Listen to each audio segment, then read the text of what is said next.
오늘 하나님께서 우리에게 주시는 말씀은 마가복음 2장 1절부터 12절까지의 말씀입니다. 신약 성경에 있는 마가복음 2장 1절부터 12절까지의 말씀, 신약 54쪽에 있습니다.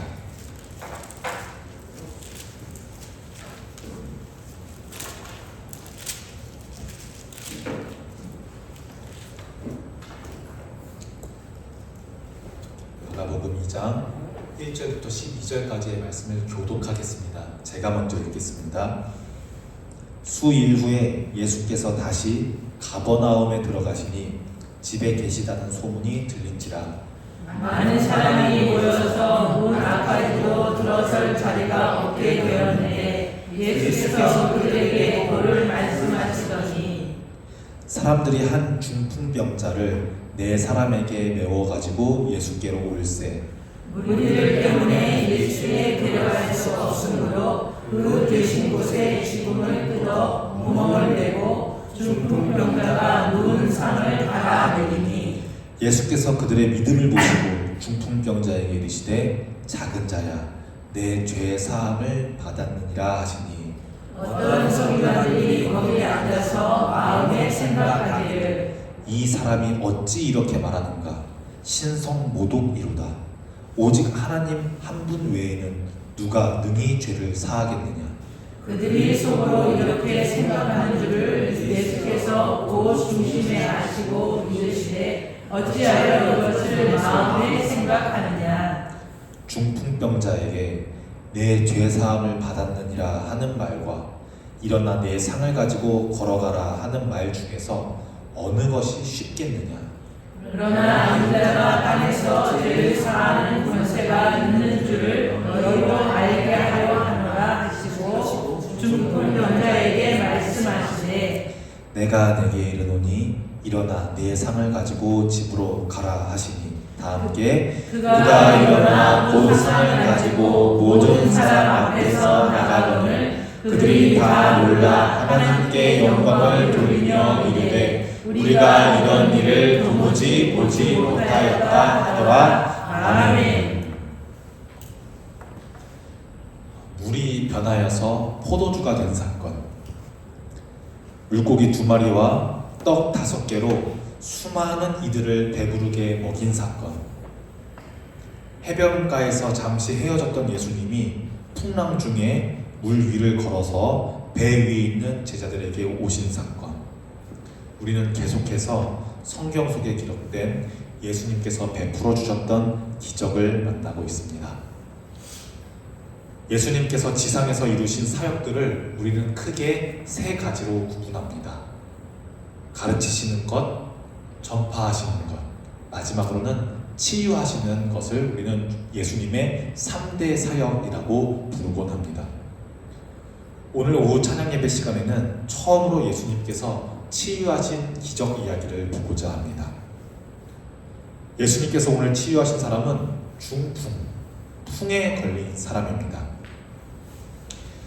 의학이 많이 발달하면서 우리가 많은 병들을 정복하고 이겨내고 치료하지만 아직도 이 풍이라고 하는 병은 많이 무서운 병입니다. 정말 건강하고 잘 지내시고 잘 먹고 운동도 잘 하시던 분이 갑자기 일어나 보니까 한쪽 팔이, 한쪽 다리가, 얼굴 절반이 내 마음대로 움직여지지가 않는데 얼마나 무서운 병이겠습니까? 제가 옛날에 벌써 시간이 오래됐습니다. 팔 수술을 나사렛 병원에서 크게 했었어가지고 같은 병실에 있는 형들, 아저씨들 6명이랑 정말 많이 친해지고 가까워졌었는데 그 중에 제일 어른 아저씨가 풍으로 오신 아저씨셨어요. 이 아저씨가 너무 잘해주셔가지고 우리 다 같이 화목하게 병실 생활을 즐겁게 했었는데 아저씨가 정말 재활을 열심히 하셨었거든요. 이 풍이란 것이 신경이 끊어진 것이기 때문에 몸이 더 이상 자극을 받지 않으면 이 주인이 이 몸은 더 이상 안 쓰나 보다, 뇌가 이렇게 생각해서 계속 안 움직이는 이 손가락에 칫솔 같은 걸 문질러서 까슬까슬한 감촉을 계속해서 전해주려고 한다든지 말랑말랑한 어린이들 가지고 노는 슬라임 같은 것, 촉감 이상한 그런 슬라임 같은 장난감을 계속 문질러서 자극이 올라가는 것을 억지로라도 하려고 이렇게 아저씨가 열심히 재활하시는 것도 보았고, 다시 걷기 위해서, 뇌에 거짓말로 신호를 주기 위해서 이렇게 말씀하시더라고요. 나는 평소처럼 무릎을 들어 올릴 거다. 평소처럼 무릎 들어 올리고 발목을 움직여서 걸어가야지. 이런 생각을 계속 암시하듯이, 최면 걸듯이 이렇게 하면서 다리를 움직여야 뇌가 가짜로라도 신호를 받아가지고 끊어진 신경들이 연결될 수 있기 때문에 하루도 안 쉬시고 정말 열심히 긍정적으로 재활하시는 아저씨셨어요. 그런데 어떤 날, 제가 거의 한 달을 넘게 그 병원에 있었으니까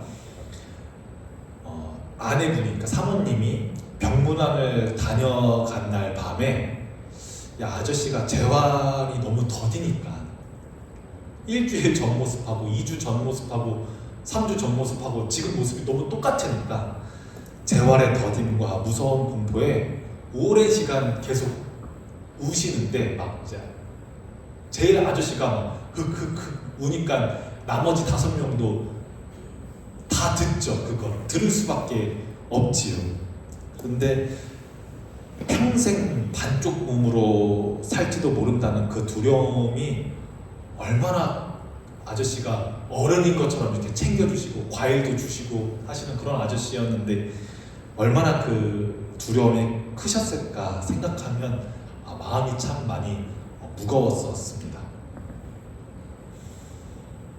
이미 우리는 풍이라는 병이 뇌 안에서 혈관이 막혀서 혈관이 손상을 입어서 신경 정보가 전달이 안 되기 때문에, 왼쪽에서 전달이 멈추면 오른쪽 몸이 안 움직여지고, 오른쪽에서 전달이 멈추면 왼쪽이 안 움직이는 이런 장애가 온다는 것을 이미 다 알고 있어도, 다 정보로는 알고 있어도 그 병 앞에서 마음이 두려워서 무너지는데, 예수님 당시에는 이 풍이라는 병이 얼마나 무서웠을까요? 갑자기 몸을 움직이지 못한다는 것은 너무나도 당연하게, 오전에도 설교했지만 하나님께서 주신 저주로 받아들여졌고, 풍 이외에도 피부가 썩어들어져가는 한센병, 여성의 몸에서 계속해서 피가 나오는 혈루병, 이런 병들은 대표적인 그 사람의 죄 때문에 하나님의 심판을 받은 것이라고 여겨졌던 게 당시의 이스라엘 사회입니다. 오늘 예수님께서는 몸을 움직이지 못하는 중풍병자, 무거운 풍이라서 중풍인 겁니다. 중풍병자를 고쳐주시는데요. 어떤 배경에서 이런 일이 일어났는지, 예수님께서 중풍병자를 고쳐주신 것은 도대체 어떤 의미인지, 그리고 서기관이 마음속으로 어떤 생각을 품는데 그것은 또 무슨 이야기인지 우리가 깊이 묵상해보고 하나님의 말씀을 듣는 시간이 되기를 원합니다. 마가복음 2장 1절에서 2절입니다. 수일 후에 예수께서 다시 가버나움에 들어가시니 집에 계신다는 소문이 들린지라 많은 사람이 모여 문 앞까지도 들어설 자리가 없게 되었는데 예수께서 그들에게 도를 말씀하시더니, 마가복음에는 조금 특징이 있습니다. 예수님의 여러 사역들을 간단하게, 길지 않게, 짧게, 명료하게 기록한다는 특징이 있습니다. 그래서 아직 마가복음은 2장밖에 안 됐는데도 1장에서 예수님이 세례 요한에게 세례 받으시고 40일 동안 광야에서 사탄에게 시험 받으시고 갈릴리에서 어부들을 제자로 부르시고 귀신 들린 자를 고치시고 베드로의 장모님도 만나서 고치시고 전도 여행을 떠나시고 나병 환자 고치시고 한 장 사이에서 엄청나게 많은 사역들이 집약적으로 간결하게 진행됩니다. 이렇게 많은 사역들을 마치시고 예수님은 가버나움에 있는 집으로 돌아오십니다. 가버나움은 우리나라로 치면 찢어지게 가난한 판자촌 집들이 따닥따닥 붙어있는 달동네와 비슷한 그런 동네입니다. 아파트나 빌라 있는 그런 곳이 아닙니다. 이방인들도 많이 살고 있고요. 병 걸린 사람들, 병 걸렸어도 고칠 돈이 없는 사람들, 가난한 사람들이 많이 살고 있는 곳, 판자촌, 달동네, 가버나움입니다. 예수님은 이런 동네에 사셨습니다. 이제 전도 여행을 마치고 집에 들어오셨는데 이미 1장에서 나온 여러 사역들을 통해서 예수님 소문이 꽤 많이 났습니다. 특히 병을 고친다는 소문은 병든 사람들이 많은 가버나움에게는 큰 기쁜 소식이었을 겁니다.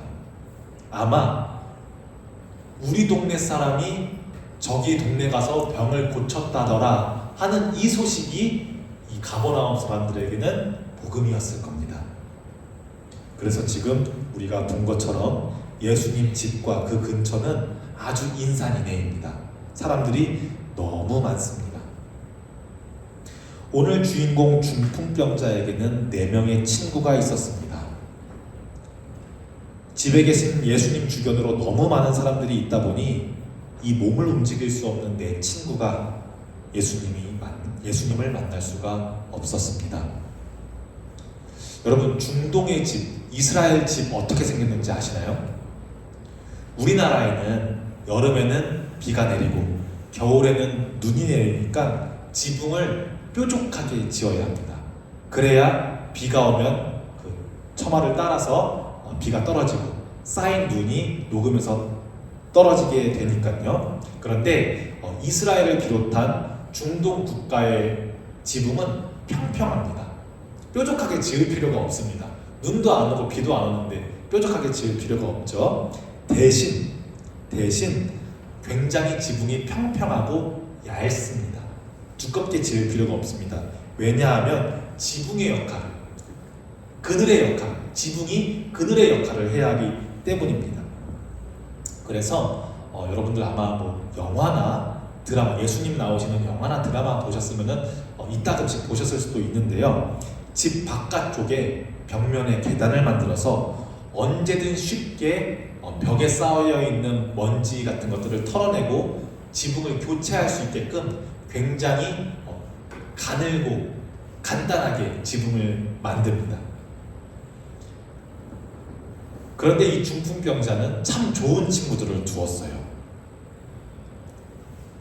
풍에 걸린, 풍인지도 몰랐겠죠. 몸을 움직일 수 없는 4 친구를 예수라고 하는 우리 동네 유명한 저 분한테 찾아가면 고칠 수도 있겠다는 열망으로 먼 길을 마다하지 않고 친구를 메고 예수님께 나아옵니다.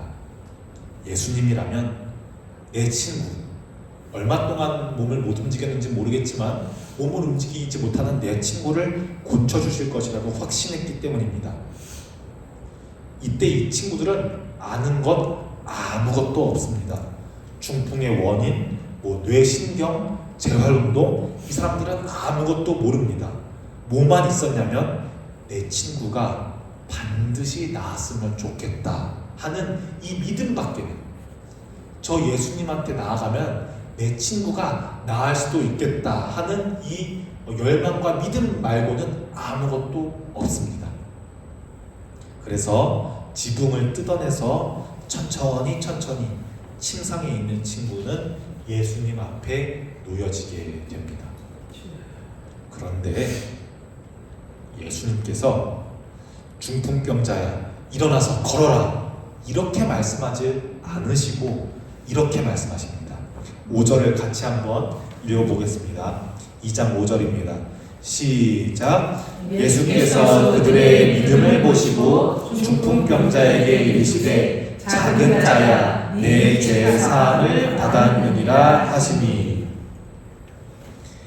4명의 친구들이 온 목적도, 중풍병자가 예수님의 집에 온 목적도 죄 사함을 받기 위해서가 아니라 못 걷는 내가 걷기 위해서 온 것이었는데, 못 걷는 친구를 걷게 하기 위해서 온 것이었는데, 예수님은 감히, 예수님은 함부로 죄를 사하여 주십니다. 예수님 당신은 병의 원인이 죄 때문이라는 생각이 널리 퍼져 있었다고 말씀드렸습니다. 지금 예수님은 일어나 걸어라, 이렇게 저렇게 능력의 무슨 말씀을 통하여서 아픈 것을 싹 낫게 해주시는 것이 아니라 하나님께서 죄의 벌로 주셨다고 믿는 그 병의 원인인 죄를 사하여 주겠다고 말씀하시는 거예요. 이 말은, 예수님께서 함부로 하신 이 말은 그 집에 함께 있는 종교 지도자들, 서기관들, 장로들의 심기를 굉장히 거스르게 할 만한 말입니다. 우리도 교회를 다니고 있는 우리도 누군가가 하나님의 이름을 망령되게 일컬으면 굉장히 듣기가 안 좋잖아요. 심기가 거슬려지잖아요. 여기 있던 서기관도, 하나님의 말씀을 잘 기록하는 서기관도 생각하기를 이 사람이 어찌 하나님께서만 할 수 있는 죄를 사한다는 말을 함부로 하지? 라고 속으로 생각합니다. 죄를 사한다고 말할 수 있는 사람은 단 한 명도 존재할 수가 없는데 이 사람 지금 뭐야? 속으로 지금 이상하게 생각하고 있습니다. 마음속에 이런 마음을 가지고 있을 때 예수님께서는 서기관이 이런 생각을 가졌다는 것을 아시고 이런 생각을 가진 자들에게 이렇게 말씀하십니다. 여러분, 중풍병에 걸린 사람에게 이제 당신은 더 이상 죄가 없습니다. 당신의 죄는 모두 씻겨졌습니다. 이렇게 말하는 것과 이제 일어나서 침상을 가지고 다시 걸어서 집으로 돌아가세요, 이렇게 말하는 것 중 뭐가 더 쉽겠습니까? 당연히 뭐가 더 쉽겠어요? 걸어서 일어나서 걸어가세요가 더 하기 쉬운 말이죠. 당연히 후자가 더 쉽겠지요. 왜냐하면 병이라는 것은 사람도 고칠 수 있지만 죄는 오직 여호와 하나님께서만 사하실 수 있는 것이니까요. 그런데 여러분, 저는 더 쉬운 말을 하지 않고 굳이 어려운 말을 했습니다. 그 이유는 하나님의 아들이 이 땅에서 죄를 사하는 권세, 하나님의 아들이 신성을 가지고 있다는 것을 여러분들에게 알려주려 하기 위함입니다. 예수님께서는 이렇게 말씀하십니다. 죄를 사하는 것, 병을 고치는 것, 당연히 쉽게 말하고 싶으면 일어나서 걸어 집으로 돌아가세요, 이렇게 말했겠죠. 하지만 굳이 이렇게 말씀하신 이유는 하나님의 아들이 이 땅에서 죄를 사하는 권세, 아버지께서 주신 권세를 가지고 있다는 것을 여러분들에게 알게 하려 함입니다. 말씀하십니다.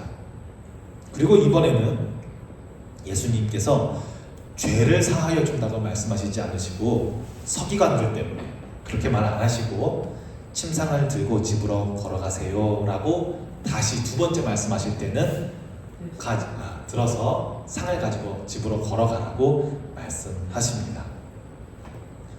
그리고 이제 이 모든 사람들이, 중풍병자가 일어나서 아마 친구들이랑 굉장히 기뻐했겠죠. 친구들이랑 얼싸안으면서 겉바 내가 될 줄 알았다니까 하면서 내 친구들과 함께 기쁜 마음으로 상을 들고 룰루랄라 걸어갔을 겁니다. 이런 일들을 본 주변에 있는 인산인해의 사람들은 이것을 보고 놀라서 와, 이런 일은 정말 본 적이 없는데 하면서 놀라면서 누가복음 2장 1절부터 12절의 이야기가 맞춰집니다.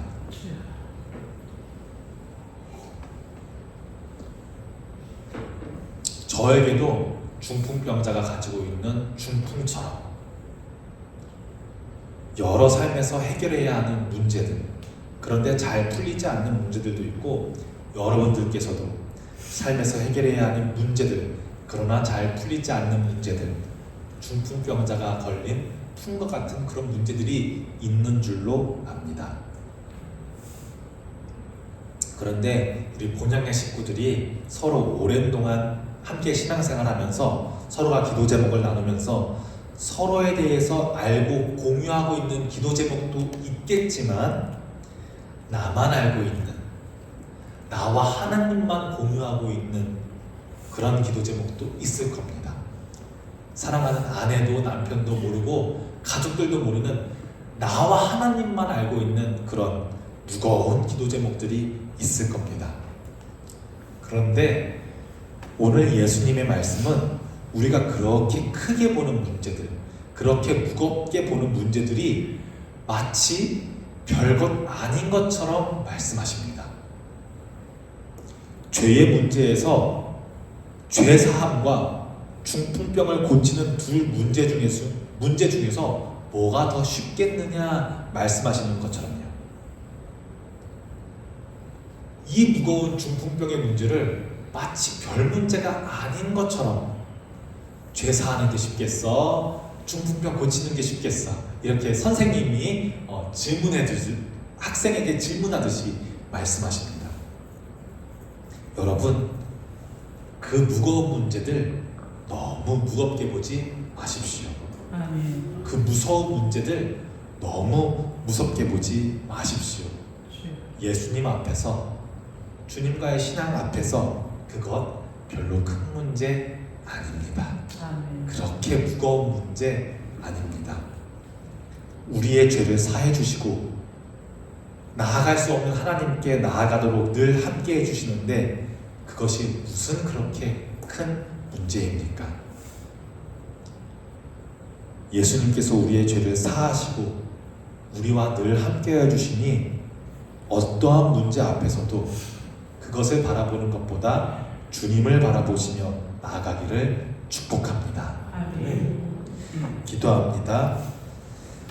사랑과 은혜가 풍성하신 하나님 아버지, 오늘 예수님께서 중풍병자를 고치시며 우리의 죄를 사해 주신 놀라운 은혜를 깨닫게 하시니 감사합니다.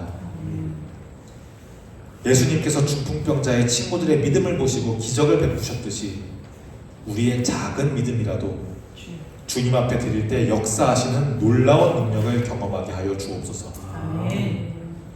우리 삶에도 각종의 어려움과 문제들이 있지만 예수님께서 안심해라, 두려워하지 말라 라고 말씀하신 것처럼 모든 두려움을 내려놓고 오직 주님만을 바라보게 하여 주시옵소서. 아멘. 우리의 죄를 사하여 주시고 우리의 영혼과 삶을 새롭게 하시는 예수 그리스도의 이름으로 기도합니다.